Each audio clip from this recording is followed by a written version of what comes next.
Hello, everyone. This is Tom Fox back for another episode. I'm absolutely thrilled today to have back Deb Rouse.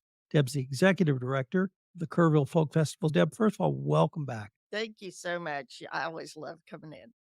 Deb, I think hopefully the whole world knows that the sun and the eclipse and totality is coming to Kerrville on April 8th, but you guys have an entire weekend event around that called KerrClipse Festival. Why don't you walk us through everything you guys are doing? Because it's just fabulous.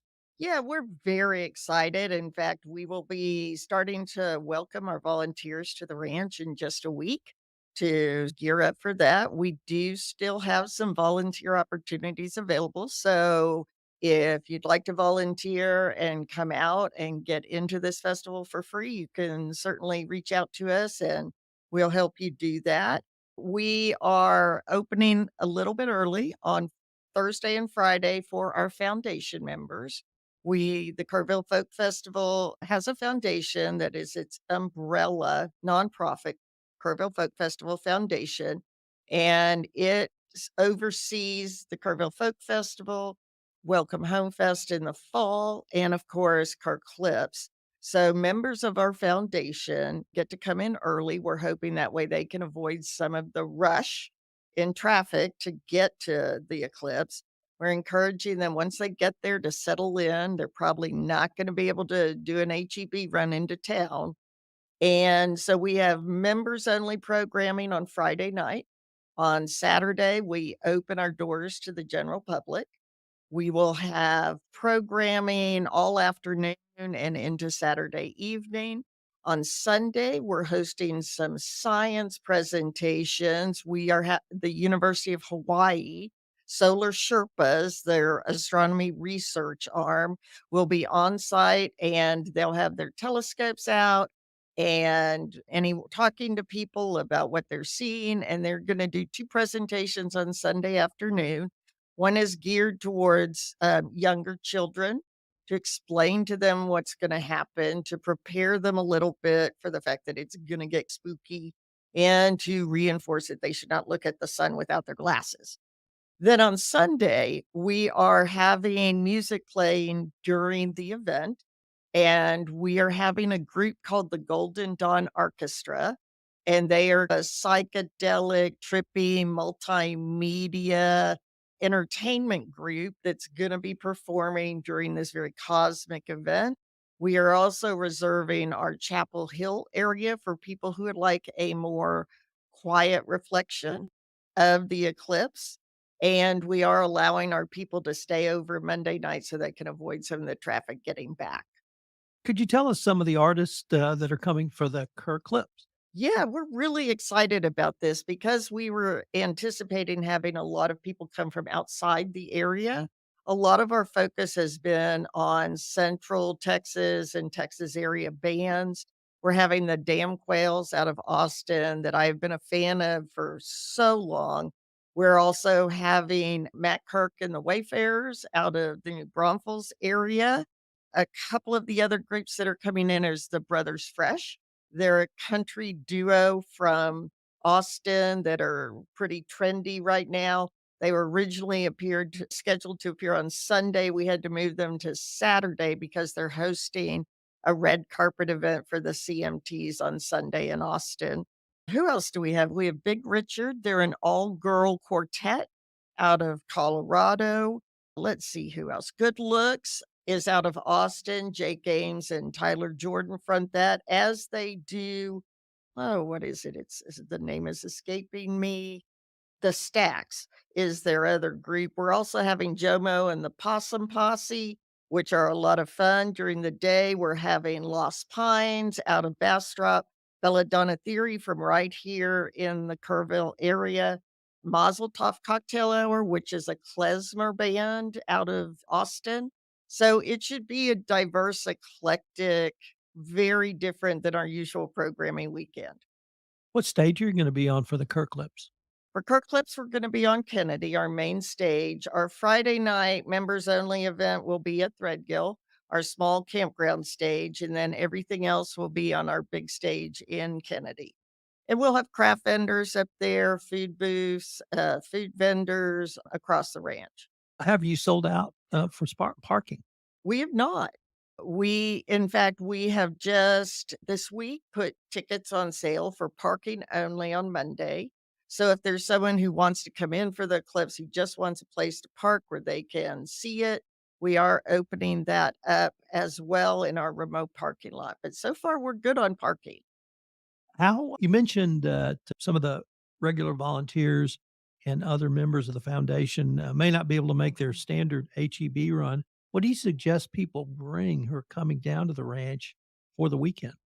My anything you're gonna need to camp for 3 days, because you're really just not gonna be able to run into town, and most of our regulars are pretty used to that. It's an ice chest with sandwich fixings or whatever. As I said, we are gonna have food and ice vendors on site, so you don't have to prepare for every single meal, but do come with enough supplies that you're probably in pretty good shape to not go into town. The mini mart might be about as far as you can go.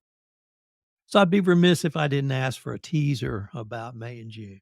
May and June, man, I am so proud of the lineup we have put together. We have Iris Dement, who is an icon in the folk world. She's got a new album out and has been touring that album. It's called Working on a World.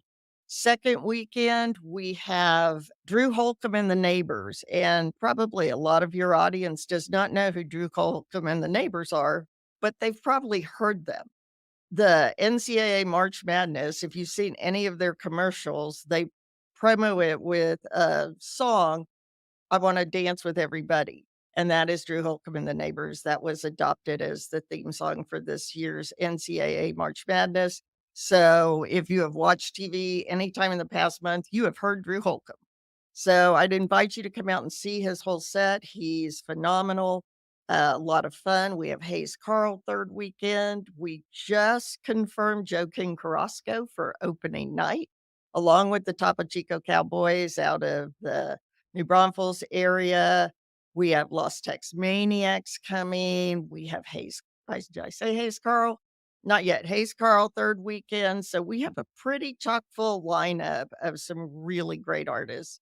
Of course, we also will be hosting our Grassy Hills New Folk Singer-Songwriter Competition that first weekend.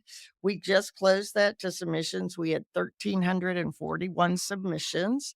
Yes, pray for our first round screeners because they're listening to 2,600 songs. Interestingly, because apparently musicians are procrastinators, half of those entries came in the last 5 days. Wow. Tell us about some of the, workshops and other similar events you have going on beyond the new songwriters competition.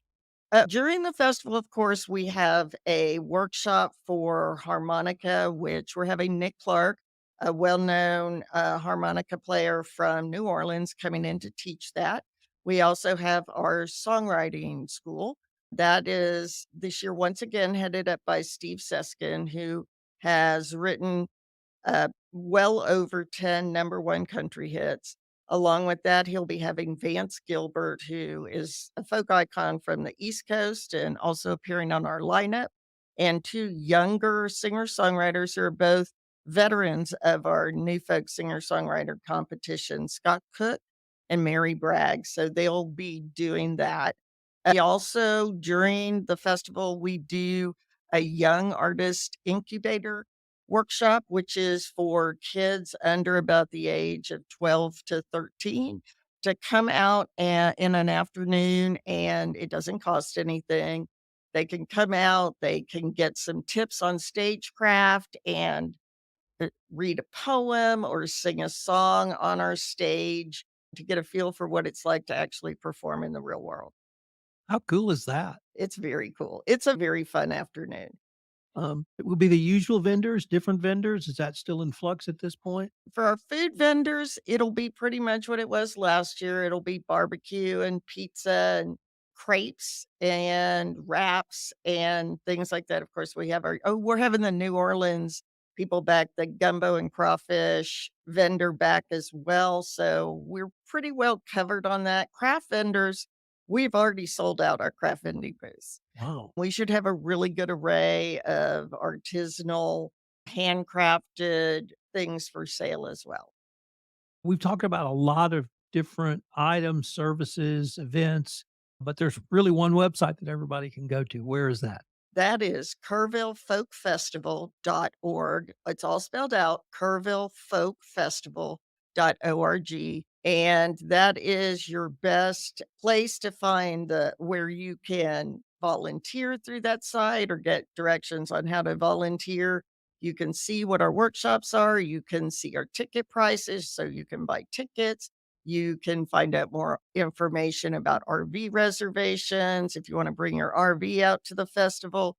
Everything is on that website, and we have a fully trained office staff that's always happy to take your phone calls if you're confused about something on the website, and that phone number is 830-257-3600. Is information on parking or the KerrClipse festival on there as well if somebody wanted to come in at the last minute? It absolutely is. You can go to our website and see if we have availability. If we're sold out, it'll tell you that on the website that we're sold out, but otherwise you can pay online. Everything can happen online and you can show up with your QR code ready to be scanned and either come to the festival or just park for Monday and come and have a great time.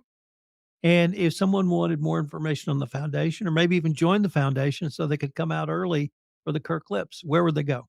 They would also go to KerrvilleFolkFestival.org, and it'll tell you a little about the foundation. We are a 501c nonprofit, and it's only $100 to join the foundation, so it's a great way to support our programming. We do host an 18-day festival with music programming each and every day, and so we really rely on those foundation memberships to keep us sustainable. Do you think you'll have a large number of foundation volunteers out for the KerrClipse? We have fewer volunteers than we normally have at a small festival, but because of the nature of the event, we think we can still cover it. We're gonna be switching some things around as our needs ebb and flow just because this is a very different event than what we normally host. And like many places in the hill country, to some extent, we don't quite know what to expect, but we're trying to plan as thoroughly as we can. Let me pick up on that last point because you did have an event around the annular eclipse back in October. What was the experience for you guys back then? It was great. The weather was perfect. We don't really know how much of our attendance at that event was driven by the annular because we had such a good lineup. And it's really hard to parse how much extra traffic we got from that. We did have more people attend that festival than we had in the past. And the annular eclipse was awesome. And it made everyone very excited. A lot of people who came for the first time to that event bought tickets on site to come to this event. So we're hopeful that it'll be just as magical as the one in the fall was. The difference really is how much other traffic is coming into Kirk County. And we got our mass gathering permit, and it's very clear emergency management, and Kerrville's doing an awesome job of preparing, but it only takes one accident to shut I-10 down.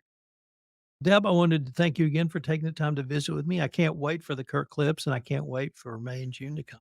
Thank you very much for having me on. Again, we're KerrvilleFolkFestival.org. We'd love to see you out there. If you'd like to volunteer for us, it's a great way to get to the festival for free and to get to meet some really great people. Thanks again.